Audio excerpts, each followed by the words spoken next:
sa mga kababayan ko, kayo, ako, do not panic.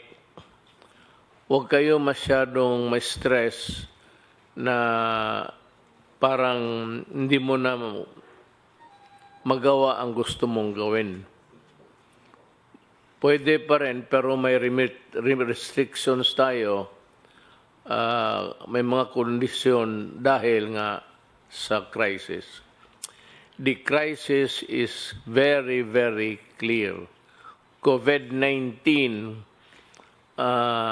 is spreading all throughout the country, including the Philippines. Ang ano natin dito is there is no cure. Wala naman tayong mabili sa mga butika, pharmacy to buy the medicines to cure COVID-19. It's a virus.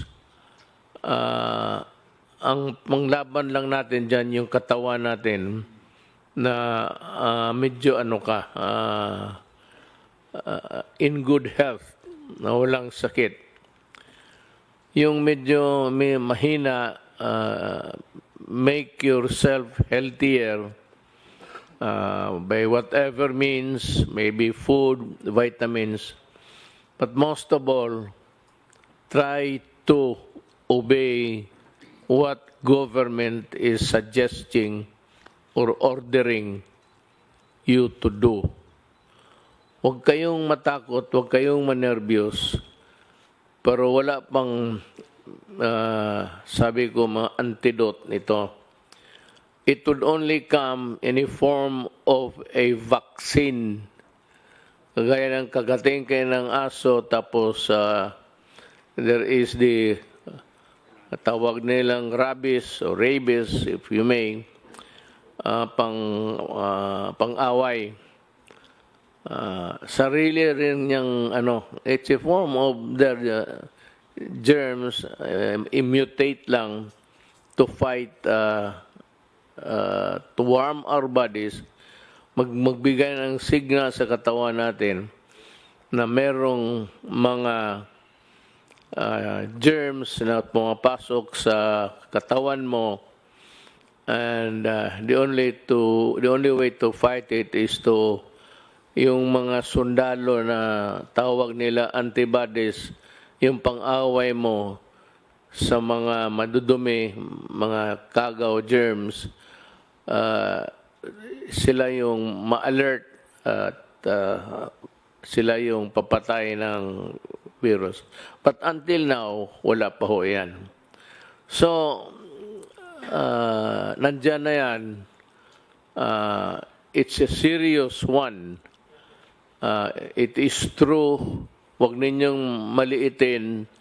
Do not minimize it. I said, but do not kill yourself with worry, because government is doing everything possible to make it at least controllable. But kung kayo po ay mag-cooperate, pag hindi kayo na-cooperate, the problem would start, and it would start with you and end with you pagka ganon. So, yung mga sinasabi na social distancing, sundin lang po ninyo, at yung mga binibigay na well ahead ng Department of Health, sundin ho ninyo kung anong sinasabi ng mga doktor, kasi sila po ang marunong niyan. Ang military, ako, lahat, na hindi doktor, walang alam, wala kaming maitulong sa inyo. It's only the medical people and medical experts who can help us. So listen to them. Dito sa atin, it's Secretary Doke, and Secretary Doke would articulate kung anong nalaman niya, anong bago na pumasok na impormasyon, and he would tell us what to do. So it's very important to give credence to what he says. Ang importante niyan, sumunod kayo At meron ho kaming itong task force, interagency to, kasali na ang military pati police, kasi kailangan namin ang tulong nila kung sakali man lalala talaga to. Maybe this would create a public disturbance, disorder, but tingin ko hanggang dyan lang naman.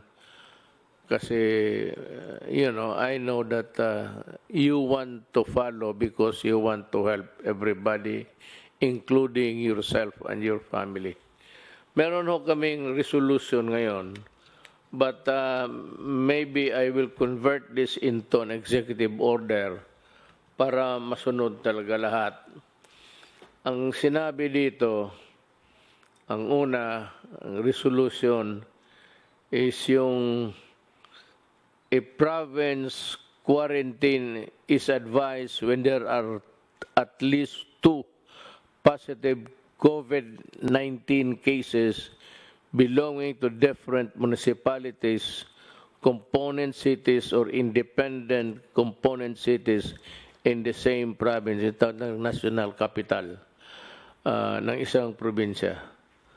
Yun ang definition kung ano yan. Ito namang LGUs which have imposed community quarantine in the respective jurisdiction upon the declaration of the state of calamity shall be allowed to access the relief response. Ang ibig sabihin ho, yung ano ninyo sa probinsya ninyo which you have prepared can now be utilized to the fullest with the help of the national government. Itong isa, work in the executive department. Yung departamento ko, yung akin, kasi 3 yan. Department, ang executive department, ako. Then, Congress is another department. Independent to yan. Hindi kailangan sumunod yan. May sarili sila kung gusto nila. And the other department actually is the judiciary. Magkaiba kami, pero tingin ko, ang mga trabahante sa lahat sa gobyerno na may alam kung anong mga bagay, public works, tourism, nandito sa departamento ko. Yung public health, nandito sa akin, so sila yung inutusan kong mag-aral at ito nga yung mga resulta namin. So work in the executive department shall be suspended during this period. Walang trabaho, suspended sila, wag pumasok, without prejudice to the formation of skeletal workforces of government by government agencies in order to maintain the unimpeded delivery of services to the public. Ibig sabihin sa mga opisina nasyonal, walang trabaho pero may mga skeletal, yung mga few employees volunteer or selected na sila ang muna to man the fort, ika nga, sila yung papatakbo ng departamento but with a reduced workforce. Ito namang flexible work arrangement shall likewise be encouraged in the private sector.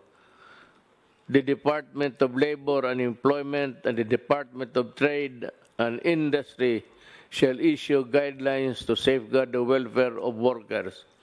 All manufacturing, retail, and service establishments are advised to remain in operation during said period, provided that strict social distancing measures are required to be observed by the respective management.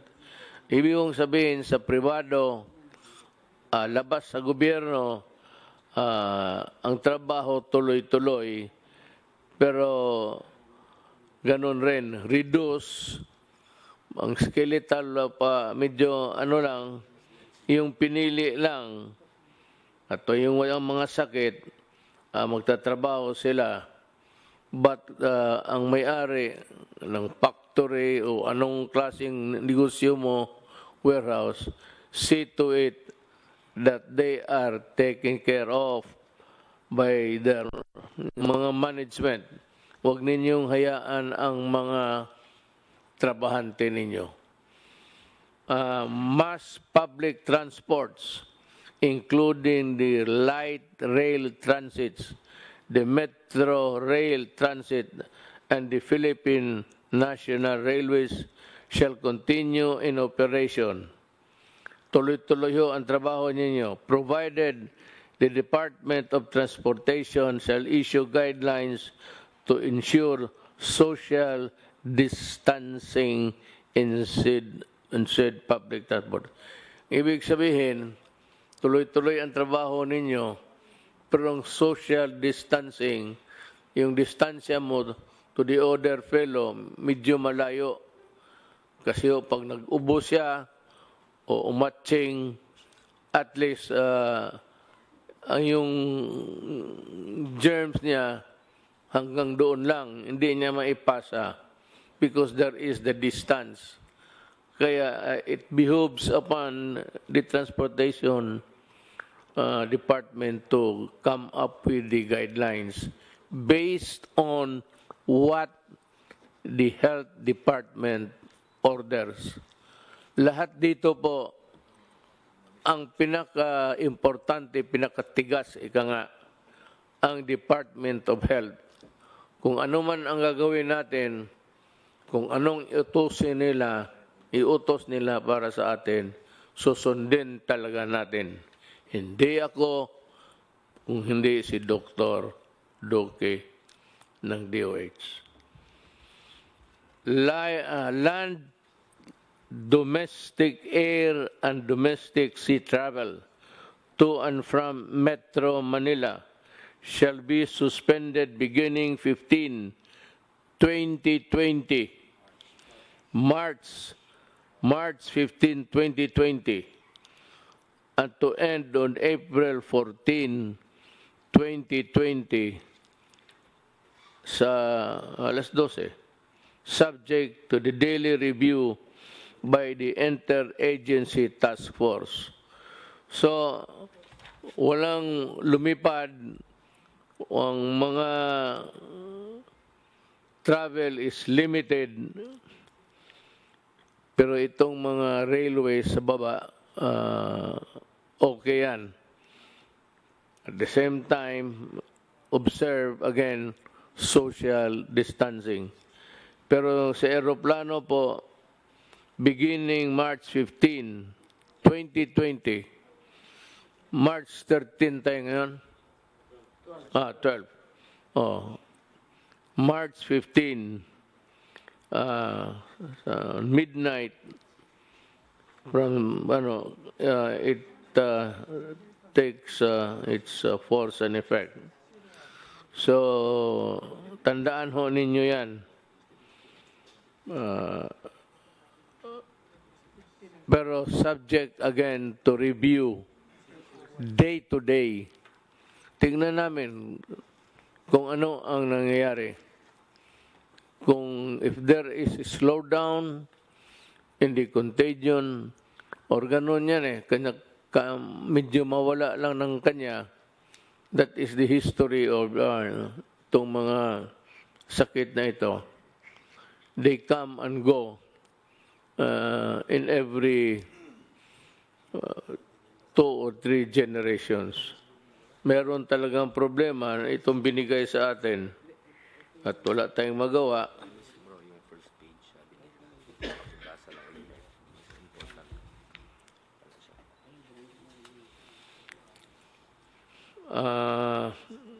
Ito yung talagang trabaho nila. The Code Alert System of COVID-19 Public Health Event is hereby raised to Code Red Sublevel 2. The Department of Health has to explain to the public itong wherewithals ng Code Red Sublevel 2, I think, which is the highest sa prescribed ng WHO. Medyo nandito na tayo sa maximum. And it is really for the protection of humanity. The recommendations of the Department of Health Technical Advisory Group in imposing stringent social distancing measure in the National Capital Region are adopted for a period of 30 days from the issuance of this resolution, with salient points, yung mga importante, of which are as follows. Yung mga importante na nakalagay doon sa distancing measures. The suspension of classes in all levels in Metro Manila is hereby extended until April 12, 2020. It's almost about a month. Ngayon, so walang klase, pwede kayong magbakasyon dyan lang sa bahay. Avoid, I'm sure may mga bagay-bagay dyan sa bahay na hindi pa ninyo nakita. If I were a student, estudyante ma rin ako noon, I would avoid yung mga bar, ano dyan, mga nightclub, maraming tao, where people congregate, tapos nandyan malapit kayo. Mag-ubo yung isa, mapasa niya.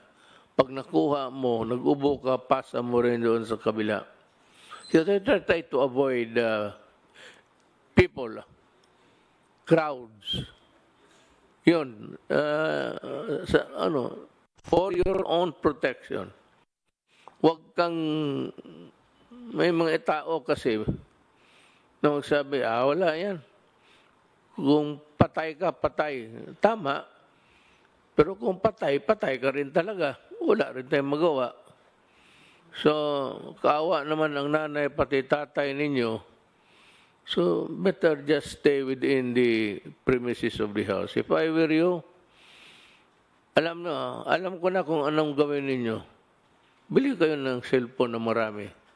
Wala naman kayong ginawa kung hindi magtulbok-tulbok rin dyan. I mean, everywhere that I look.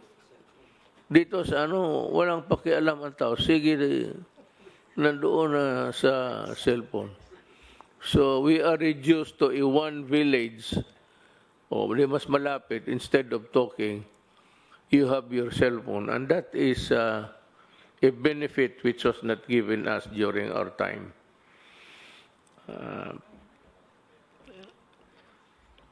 Number one, the suspension of classes in all levels in Metro Manila is hereby extended until 2012-2020, provided that all students shall continue to fulfill their educational requirements during said period. Anong ibig sabihin? Kung wala kang magawa, sabi ng gobyerno, mag-aral ka. Pero ito, hindi ko inaasahan susunod din ninyo. Ang sigurado ako, yung kamay ninyo, nandyan sa cellphone yan, instead of studying. I'm sure of it. But for you guys who really want to improve your lot, you better make use of the time to study. Because, alam mo, mga anak, kayo mga bata, kayo yung mamatay na hindi makalabas ng bahay. Then you make all sorts of excuses. But, there will be truant officers. Alam mo yung truant? Yan it's an American practice.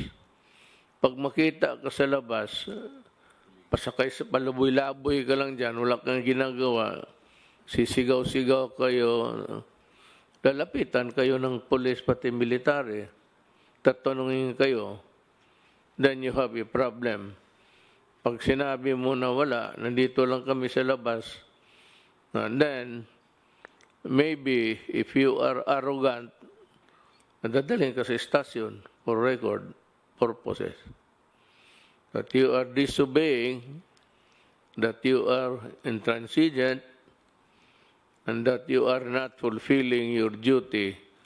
Alam mo, baski na there are a set of rules governing the responsibilities of a Filipino citizen. Baka hindi nyo alam yan. Meron yan. So, you have duties to perform also. Avoid trouble with the law, avoid trouble with anybody, just in the meantime, follow. Better just stay home and study. That is my advice. Pero kung ayaw ninyong sundin, you stick with your cellphone, ang gagraduate niyan, ang cellphone mo, hindi ikaw. Wala tayong magawa. Mass gatherings defined as a planned or spontaneous event where the number of people attending could strain the planning and response resources of the community hosting the event shall be prohibited during said period. Yung magplano, whether nakaplano kayo na mag-meeting o may rally, either naplano na ninyo, spontaneous na, sige, mag-ano tayo, gawin ito natin, total, wala na rin tayong gawin, ganito na ang magsayawan na lang tayo. You know, I do not want anybody interfering in your enjoyment as a citizen of this republic. Ayaw ko na masita kayo ng police pati military. It could be messy. Kasi yung iba sa inyo suplado, and itong mga police pati military, they have their orders to enforce.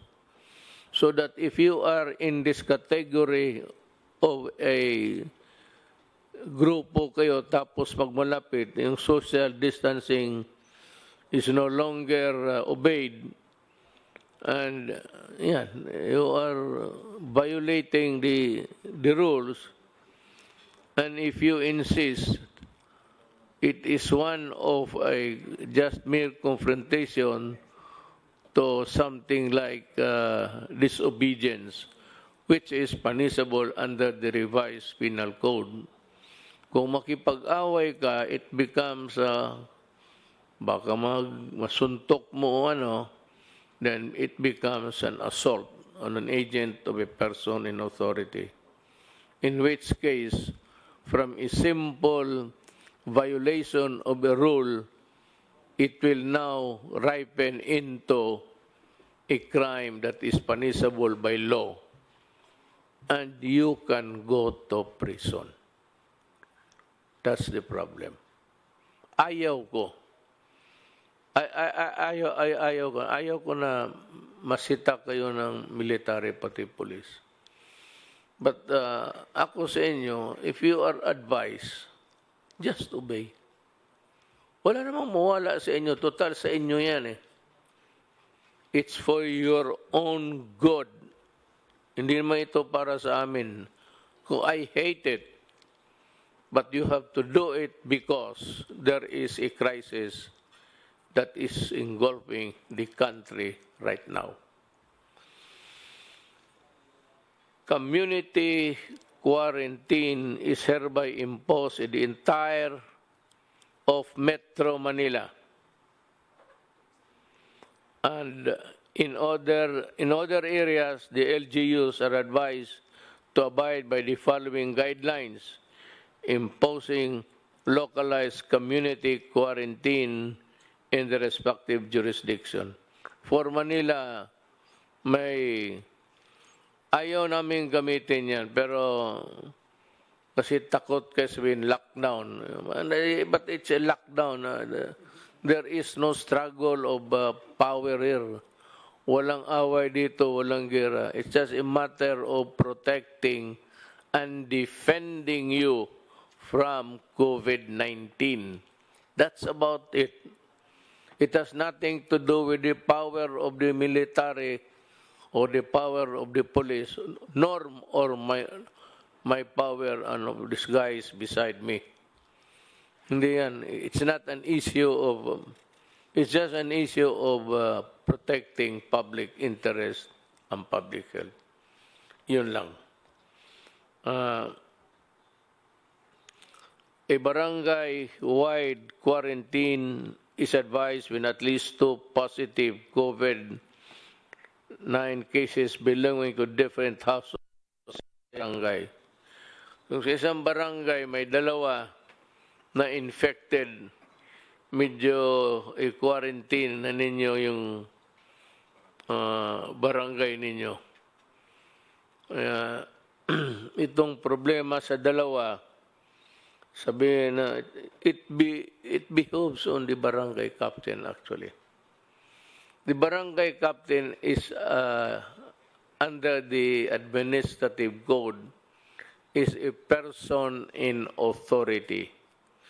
That's why kung makipagsuntukan ka ng barangay captain because he is enforcing the law o awayin mo, pareho ang kasalanan mo kung lumaban ka sa pulis or sa person in authority. Mabigat ang barangay captain and teachers also. Teachers, because of the nature of their work, are persons in authority because they are made so by the law itself to give them the stature in relation to the work of trying to mold and teach the Filipino students. Kaya ang teacher rin, kung utosan ka, sunod ka, pareho sa barangay captain. Now, if the barangay captain would ask the teachers to help in the enforcement, you better obey because they are in the exercise of teaching the persons there of the barangay of the dangers is part of their work. Then you have a municipality, citywide quarantine is advised when at least 2 positive COVID-19 cases belonging to different barangays in the same municipality. Kung sa munisipyo kayo, tapos isang barangay dyan, may 2 na tinamaan ng COVID-19, diagnosed to have COVID-19 infection, magka-quarantine na rin kayo. And, before I forget, I do not have enough soldiers and policemen to cover all over every inch of the country. Kulang ako. Meron ako na magamit ko ang barangay captain. Ang barangay captain is bound by what is written here, whether by way of rules implementing in the meantime or if it becomes part of an executive order. You better implement this because if not, then you will also go to prison for dereliction of duty or simply not enforcing a rule imposed by government. Ang pinaka dito yung mga barangay captains. It falls upon your shoulders to exactly do what this regulation wants to happen. Huwag kayong magkamali dito kasi pag hinabol kayo ng Department of Interior and Local Government, you can be dismissed or you can be suspended and you'll have trouble And besides, I think the electorate will remember you for being a laggard.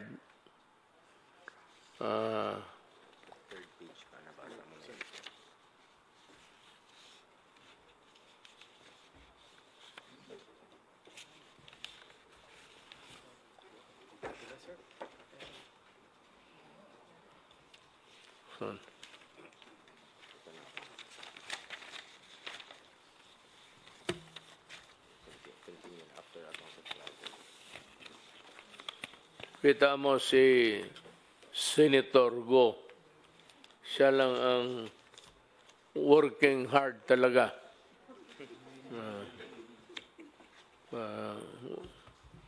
Yan ang public official. Really. Especially the barangay captains and the kagawads. No, you have been elected there. You sought the position. Hindi naman tayo. Pinili natin to eh. Nobody ordered us for us to be to where we find ourselves now. At tapos tatamad-tamaran ka. That's not the way how to do it. One is you go to, if there's a case, a good case against you, you lose the position and you are dismissed. And maybe in the worst case scenario, you'll go to jail. Better be always be reminded of that duty. Pinili mo yan, huwag kang magtamad-tamaran kasi matatamaan ka. Ginusto mo yung position, magtrabaho ka. The aforesaid measures shall be subject to close monitoring and reassessment after the expiration of 7 days from the issuance of this resolution. You know, we will review. I have imposed upon the cabinet members and the entire members of this task force to be present every day. I know that it is hard for them. It is really an imposition. It's quite maybe a burden, but ganon rin ang sinabi ko sa kanila. Eh, nandito tayo sa gobyerno. You choose to be a part of government, and there is a crisis with no solution in sight. Walang solution unless there is a vaccine by the grace of God na may makita o maimbento ng ating mga scientists. It could be the Philippines for all you know. But I'm just telling you what you're supposed to do. Ang isa is the LGU outside of the National Capital Region, yung labas ng Metro Manila, are advised to exercise sound discretion in suspending classes in the respective localities without prejudice to a determination by the national government to suspend classes if the situation so warrants. So, ang LGUs, may kunting leeway, and just a little elbow room para makagalaw kayo to respond to the crisis in the community. But it does not allow you to suspend classes on trivial and for, stupid reasons. It is only done because you have to protect them from the COVID-19. Yan lang talaga. Do not do it just to please everybody. Or sa bagay, I have full faith and confidence in our supervisors, teachers. I'm just saying that please do not do it the way others would want it to happen. Mas maganda yung walang klase, walang ganon. Wag mong gawin yan because in the following statements.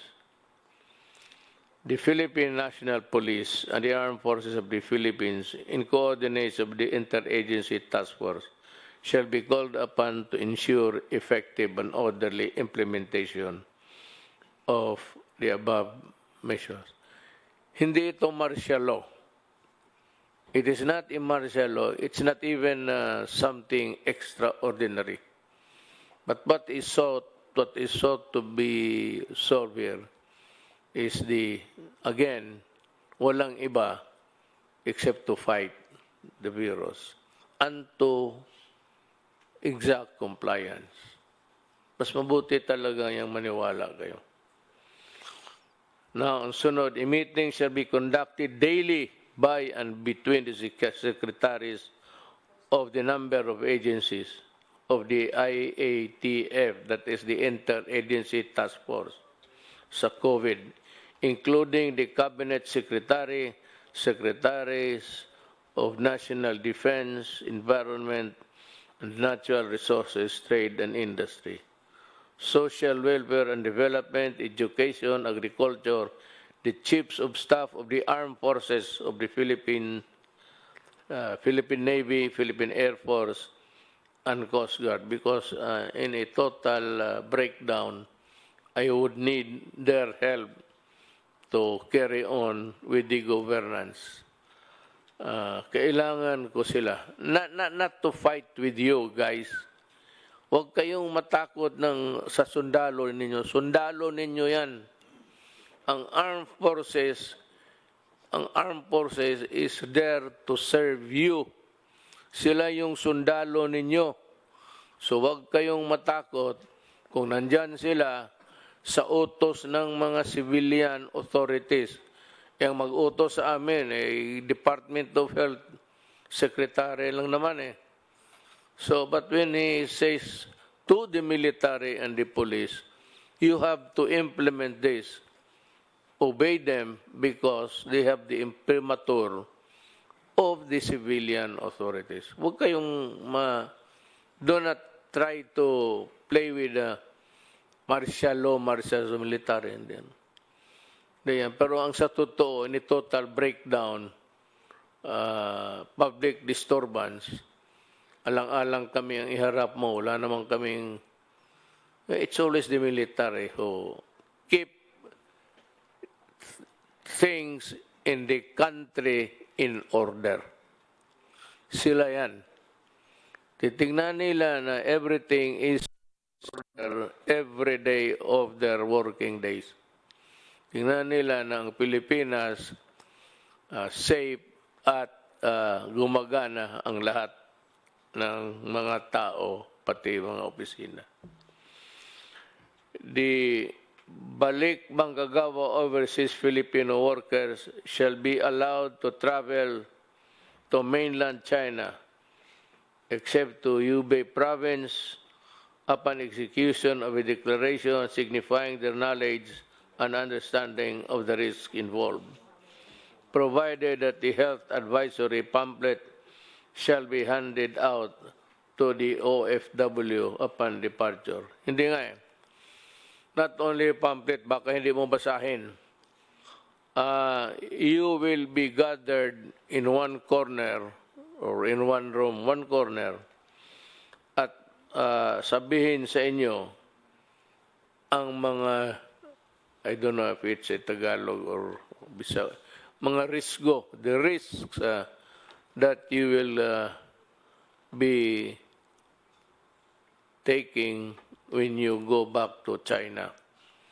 But China, President Xi Jinping, for all of his goodness to us, wrote me a letter and said that he is willing to help. All we have to do is to ask. Ako, ang tingin ko, maybe there will be a time if things deteriorate that I have to call on China to help. He has said that they have managed the crisis very well in this country, and he is very much willing to help kung kailangan. So, to the Chinese government, to the people, especially to President Xi Jinping, thank you for the consoling words, and maybe, I hope it would not reach to that point, but maybe we will need your help. Salamat po.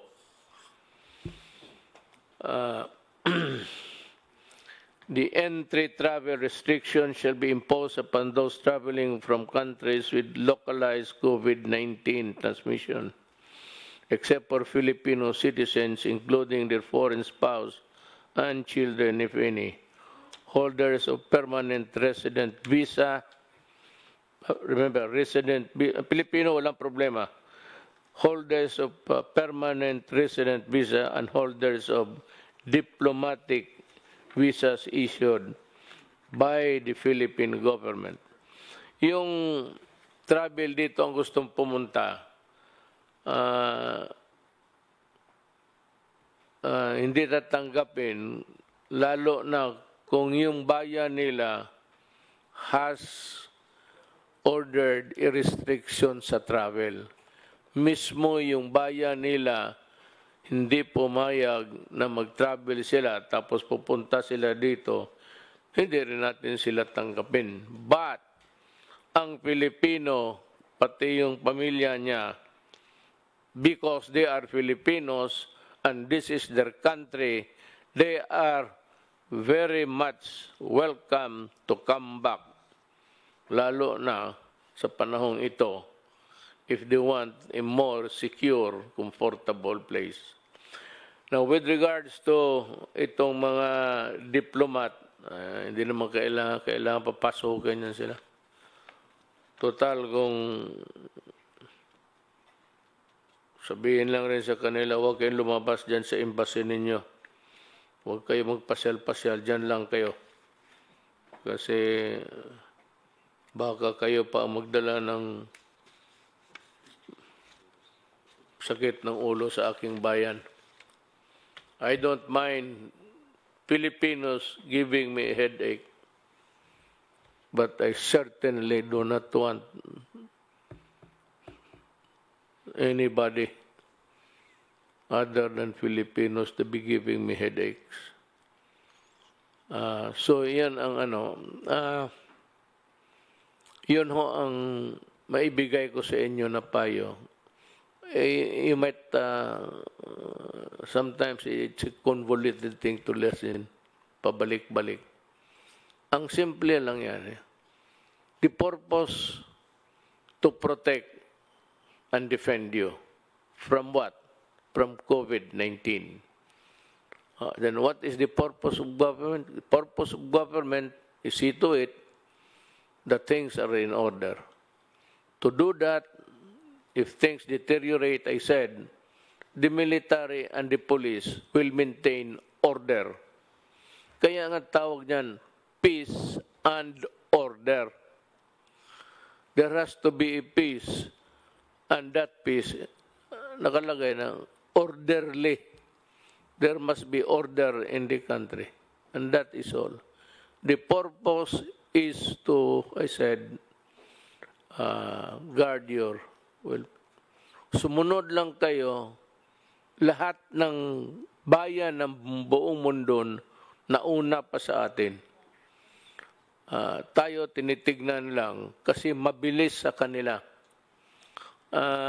In Italy, it's 1,000 a day sila ang pasa ng contagion.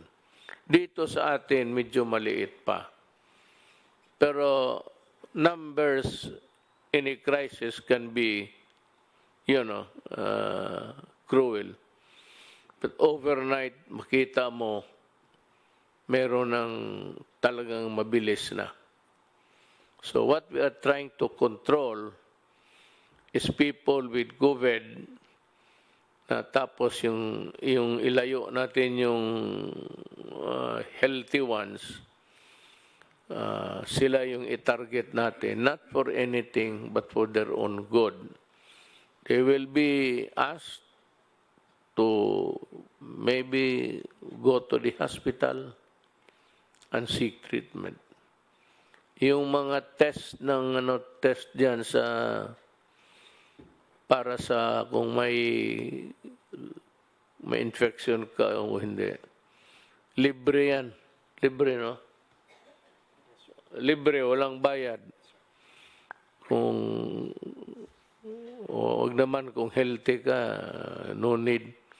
But if you are experiencing ubo, itong ano na ubo, tapos pag ubo mo, masakit yung likod mo, the lungs. Ang lungs mo ang titirahin dyan eh.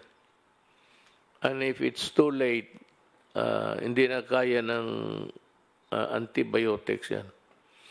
It starts with a virus. The virus weakens your body. And it weakens your body, lahat na papasok, then it will kill you. Putang ina itong virus na ito, walang ginawa ganun. Papasok sa katawan mo yan, just like AIDS, makes you weak, then it allows other germs to come into your body and you get sick. Usually pneumonia yan. And it's virulent, so seek treatment as soon as possible. But we are here to serve you, and every day we are meeting and in contact with the rest of the country. Meron tayong struktura. The structure really, people are asking, what is your preparation? What's the structure? My God, yung structure natin is itong health. Meron yan silang regional all over. Then meron yung city health, provincial health. But yung national, yun yung mga regional health centers. They are already well equipped and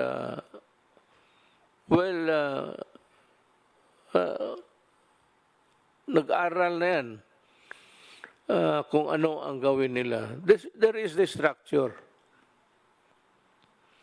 So, sumunod lang tayo at hiningi ko sa inyo, kunting pasensya lang. It's for your own good. Para sa akin, kung ayaw mo na, baka ako ang mamatay, hindi ka maawa sa akin. Dahil sa kalokohan mo, ayaw mong sumunod. So, let's help each other at this time of our life because everything is placed in jeopardy. Delikado talaga. Totoo ito, crisis talaga ito. Kasi walang gamot. Okay? Salamat po. Thank you for listening.